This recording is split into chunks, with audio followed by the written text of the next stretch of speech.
Makalipas ang 3 araw, kailangan na namin pumunta ni Harvey sa lugar kung saan itatayo ang sunod na branch ng Via Hotel.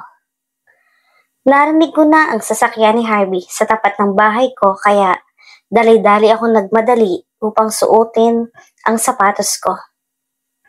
Kinuha ko ang bag ko kung saan nakalagay ang mga gamit at damit ko. Lumabas na ako kahit hindi pa nakakapagsuklay. Nakita ko si Harvey sa labas na nakasandal sa sarili niyang sasakyan habang nakapamulsa. Ngumiti ako sa kanya at ganun rin ang ginawa niya sa akin. Ngumiti siya pabalik. Pagkatapos kong isara ang pinto at gate ko, tuluyan akong nakalabas. Sinalubong ako ni Harvey at kinuha niya ang bag ko na naglalaman ng mga gamit ko at inilagay sa likod ng sasakyan. Ako naman ang nagbukas ng sarili kong pinto at umupo sa tabi ng driver's seat. "How's your sleep?" Sad sa akin ni Harvey habang binubuhay niya ang makina. Napahawa ako sa ulo ko at ramdam ko pa rin ang sakit ng ulo ko. "Ma'am, maayos naman. Late lang ako nagising." Naalala ko umalis at inaya ako ni Kylo at iba pa naming mga katrabaho upang mag-celebrate. Ngunit nakainom ako ng alak kaya nalasing ako. May hangover tuloy ako ngayon. I'm sorry. I wasn't able to drive you home last night. I'm really busy. Hindi ko namalayan na tinatawagan ako ng sekretary mo. Saad ulit ni Harvey habang pinaaandar ang sasakyan. Ngumiti naman ako at nagsalita. Ayos lang yun. Nahatid naman ako ni Kylo. At saka dapat talaga hindi na ako uminom kung hindi ko naman kayang kontrolin ang sarili ko. Sabi ko at isinandal ang ulo ko sa bintana. "Kylo? Yes?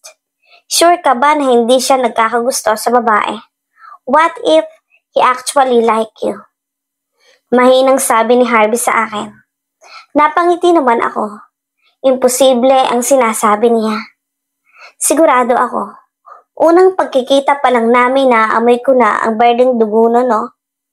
At saka, sa tingin ko masaya sila ngayon ni Leo. Sagot ko naman sa kanya at bumalik ang tingin ko sa labas.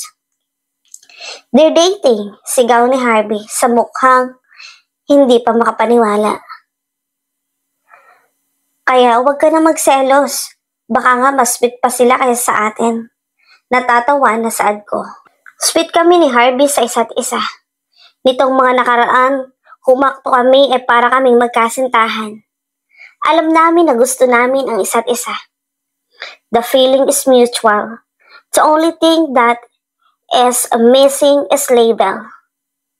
Kasunod nun ay natahimik na kaming dalawa.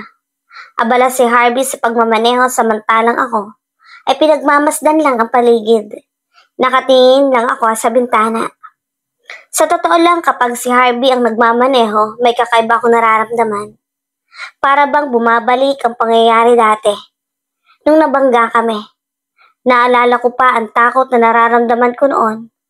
Nahimatay lang ako dahil sa takot.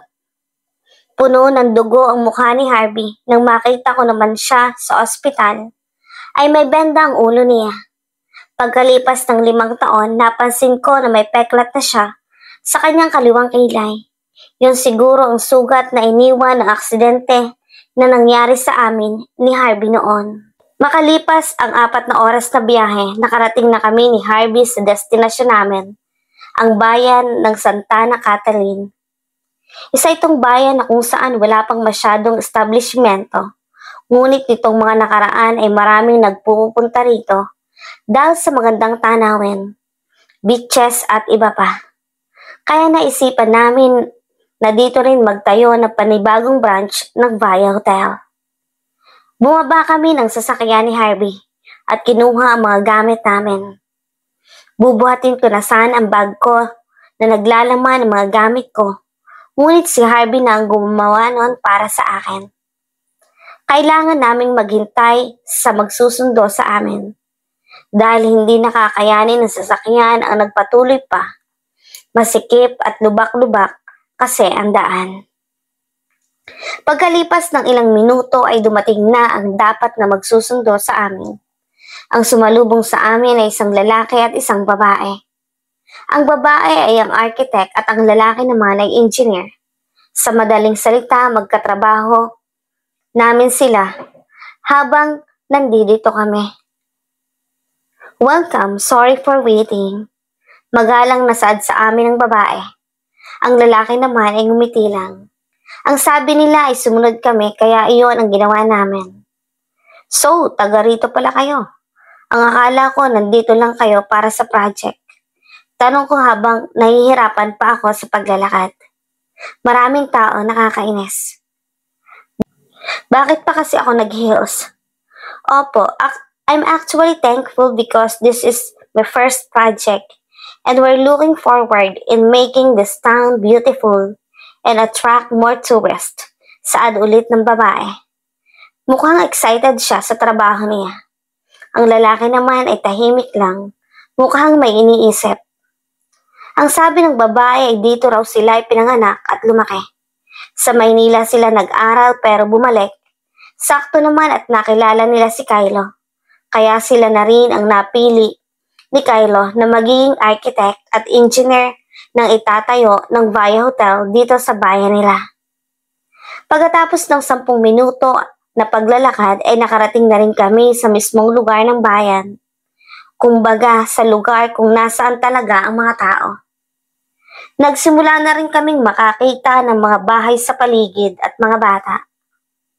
Bakit parang ang tahimik ng kasama mo? Curious na tanong ko sa babae. Nauuna kami sa paglalakad kaya kinuha ko ng oportunidad para magtanong sa kanya. Umandar na naman kasi ang pagiging tsismosa ko. Ma'am, may hindi po kami pagkakaintindihan ng kasama kong lalaki. Ang sabi niya sa akin, ngunit hindi na siya nakangiti, parang nalungkot na. Ganun ba? Mas maganda kung ayusin niyo na agad ang problema. Lalo na't magkatrabaho kayo. Maaring hindi niyo may sagawa ng maayos ang trabaho niyo. I suggest that the both of you talk to each other. I promise it will help to make your problems to be solved. Mahabang sabi ko.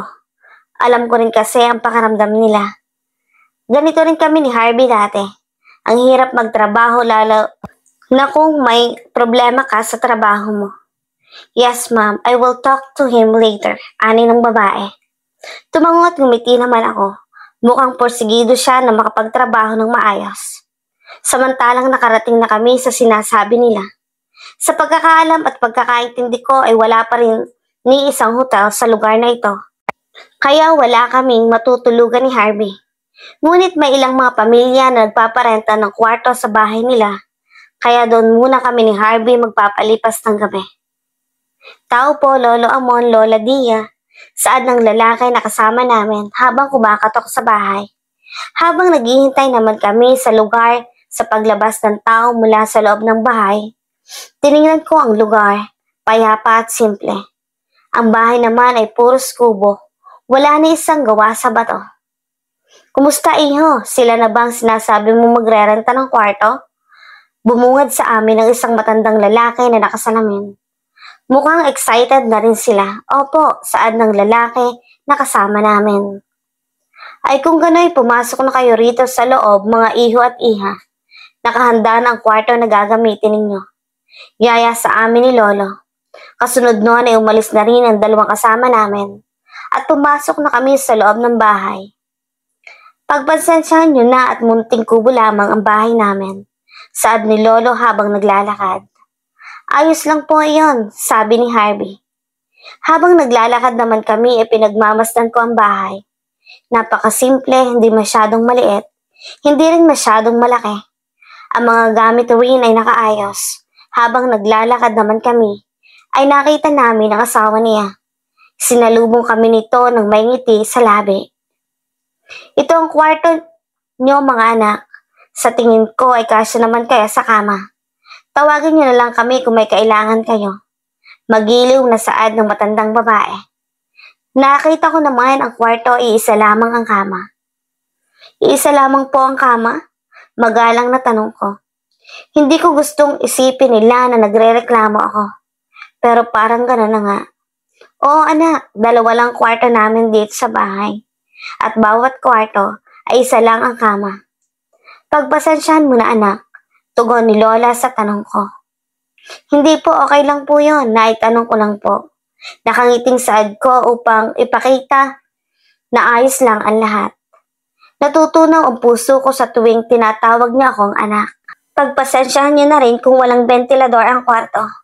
Hindi kasi namin iyon kayang bilhin at hindi rin namin mababayaran. Ang kuryente, tanging ilaw lang. Ngunit huwag kayong mag-alala. Malamig dito kapag gabi, saad ni Lolo. Tumango naman kami. Pwede naman kayong magyakapan kung lamigin naman kayo. Mag-asawa naman kayo, di ba? Nakangiti na singit ni Lola sa amin. Agad naman nananlaki ang mga mata ko. Naku, Lola, hindi po. Opo, Lola, mag-asawa po kami. Pagpasensya niyo na po itong wife ko. Nagtatampo ko kasi. Namiss yata ako. Huwag po kayong mag-alala, susuyuin ko ito mamayang gabi. Pilyo ng pagkakasabi ni Harvey sa akin habang inakbayan ako at inlalapit sa kanya. Nakakatuwa naman kayo. Mukhang handa na kayo magkaroon ng anak. Mas lalo akong nanghina sa sinabi ni Lola. Anong anak? Hindi pa ako ready. Opo, Lola, handang-handa na. Pasimple na kinurot ko ang bewang ni Harvey dahil sa mga sinasabi niya. Nakakainis. Ginagatungan niya ang mga sinasabi ng matanda. Mauna na kami mga anak. Pagluluto lang ako ng tanghalian natin. At para naman may lakas kayo mamayang gabi. Saad ni Lola na para bang normal lang iyon sa kanya. Ganito ba ka-open-minded si Lola? Maaari niyo kaming tawagan kung may problema o kailangan kayo. Nandun lang kami sa kusina. Nakangiting saad ni Lola dahil nauna na si Lolang maglakad. Hinihintay ko munang makalis sina Lolo at Lola at pagkatapos noon ay agad kong kinurot ang braso ni Harvey dahil sa gigil. Kung ano-ano ang pinagsasabi sa matandang mag-asawa. Puro kasinungalingan at kabastusan pa. Why did you do that? Muntik pang mapasigaw si Harvey. Kasunod noon ay napahima siya sa braso niya at kita ko ang gulat at pagdaing sa mukha niya. Anong why did you do that? Anong tanong dito? Why did you say those stupid things? Nagsinungaling ka pa doon sa dalawang matanda. Balik na saad ko sa kanya. Bakit? Doon rin naman tayo pupunta. At saka, patay na patay ka sa akin, no? Ikaw ang patay na patay sa akin. Parang hindi ka nakipag-agawan kay Zale noon. Balik na saad ko. Nakita ko naman ang mukha nito. Mukhang nagpanting ang tenga niya dahil sa narinig. You're still thinking of Zale? Nagulat ako nang bigla na lang itong lumapit sa akin. Hinawakan nito ang bewang ko at binuhat ako. Kasunod noon ay nilapag niya ako sa higaan. Pumaibabaw siya sa akin at matapos noon ay kitang-kita ko ang galit sa mga mata niya. Tumigil ka dyan, Harvey. Hindi ito nagsalita, nanatili lang itong nakatingin sa akin. Alis na! Kailangan ko pang ayusin ang gamit ko. Nailang na saad ko at pilit na umiwas sa tingin ni Harvey. Pilit ko ring tinanggal ang kamay niya na nakaharang upang hindi ako makaalis. You didn't answer my question. Do you still think of that guy? Bumagsak ang ulo ni Harvey sa may leg ko at naramdaman ko ang pagbuga niya ng hininga sa leg ko. Kinalibutan naman ako dahil doon. Ano ka ba? Siyempre hindi. Pagtanggi ko. Asar, talo. Bulong ko. Hindi ako asar, talo. Pagtanggi niya, kaya natawa naman ako. Pagkatapos nun ay pinilit ko pa rin na umalis ngunit hindi niya ako pinakawalan. Nanatili siya na ganoon pa rin ang posisyon. Ngunit pagkalipas ng ilang minuto ay lumipat siya sa tabi ko. Pero yakap-yakap pa din ako at hindi pinakakawalan. Bawal umalis. Just stay here.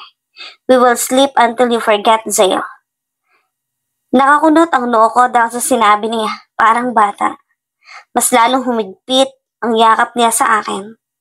Nakayakap siya sa bewang ko habang nakatagilid siya at nakaharap ang mukha sa akin.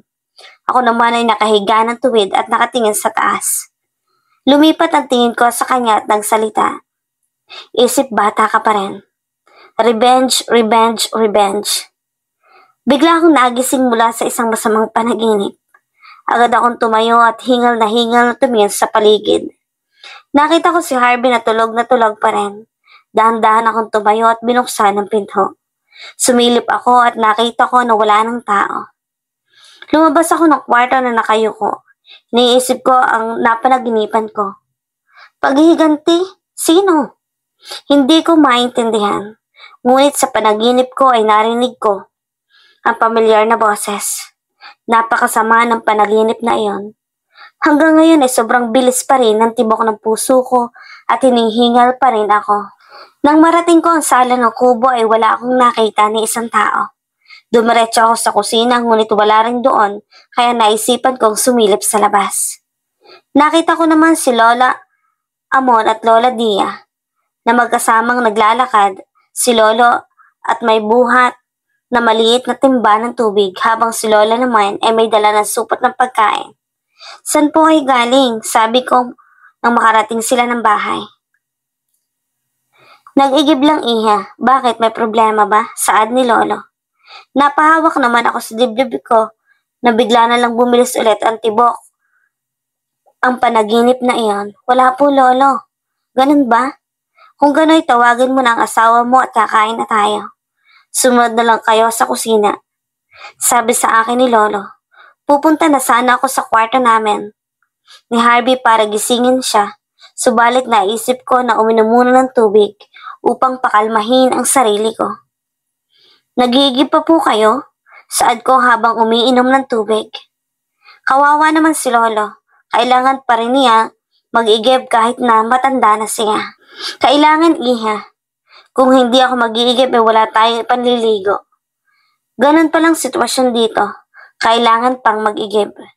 Sasabihan ko po si Harvey na tulungan kayong mag-igib mamaya. Para hindi po kayo masyadong mapagod. Nakangiti ako habang sinasabi iyon.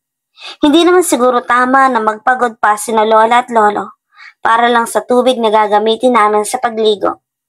At saka, kami naman ang maliligo. Kami ang gagamit, dapat kami ang maghirap para doon. May mga anak pa po ba kayo? Nasaan po sila? Tanong ko ulit. Kanina ko pa napapansin na sila lang dalawang magkasama.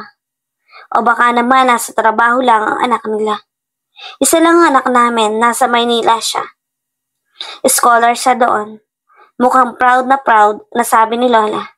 Ngumiti naman ako. Nag-iba mga mukha nila simula ng pag-usapan namin ang anak nila. Maya-maya pa ay nagpaalam na ako sa kanila. Ang sabi ko ay gigisingin ko si Harvey. Hoy, gising na, lalaki! Saad ko habang niyuyugyog si Harvey. Agad naman itong nagising at parang tanga na tumingin sa akin. Bakit asawa ko? Agad ko itong tinabunan ng unan sa mukha. Ang kapal ha? Filingero. Asawa ka dyan.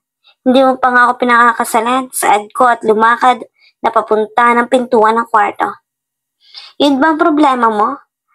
I can give you the ring right now if you want. Tuluyan ako naglakad. Tsaka, bakit ako ang tinatanong niya? Hindi ha, dapat pakasalan niya ako. Kasi gusto niya. Loko-lokong lalaki.